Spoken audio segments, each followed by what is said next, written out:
And I think that all of you should realize that from the President of the United States on down, this government is proud of you.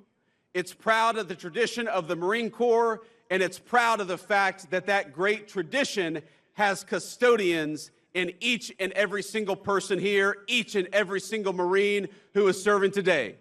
And I hope that the proud Marine Corps tradition, you heard Pete talk about this, Chesty Puller, Dan Daly, John Basilone, all of these great Marine Corps heroes, they should inspire you through their action to be the very best Marine in the future that you can be. Now, I remember so many people who made my Marine Corps journey and made the country better in the process. I remember a gunnery sergeant who saved me from financial ruin. I was a young Lance Corporal, and I was going to go to an off-base car dealership and buy a used car with a low dealer-provided interest rate of 22%.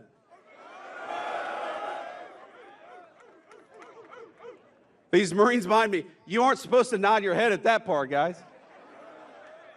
No 22% interest rate. So I had a gunny who was like, look, stop being a dipshit and go to Navy Federal Credit Union, get a better interest rate, and then go and buy a car. And that's exactly what I did.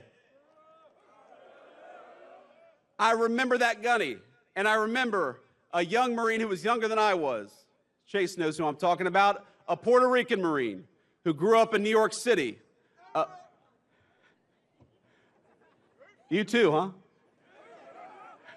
A man I thought I had nothing in common with, but who I learned bled Marine Corps green just like I did, and who came to my inauguration as Vice President of the United States. I remember a Marine I served with, a guy whose political beliefs you might call far left, but despite the craziness of our politics today, remains one of my best friends and is a man I would trust with my life. I remember the Marines raising the flag over Iwo Jima, etching in American memory the importance of respecting and honoring our beautiful national symbol. I remember all my friends from the Marines, men and women, some of whom retired and some of whom made the Marine Corps proud in the civilian world. I remember General Chuck Krulak, who I met at my cousin's boot camp graduation. He was the 31st Commandant of the Marine Corps, and I was probably 14 years old, and I was taller than he was. But he was tough as nails. I met him as Vice President, by the way, just a few months ago. He's still very short, and he's still tough as nails, and he still loves the Marine Corps as much as he did on his first day of service.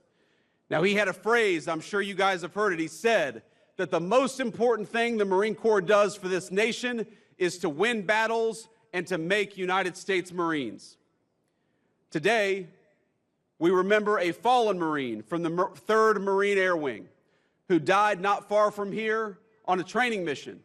He died so recently, as a matter of fact, I can't even say his name publicly, but I want all of us to know and send a message to his family that we remember them and we know that his Marine Corps service was not in vain. Let's give an hoorah for that fallen Marine.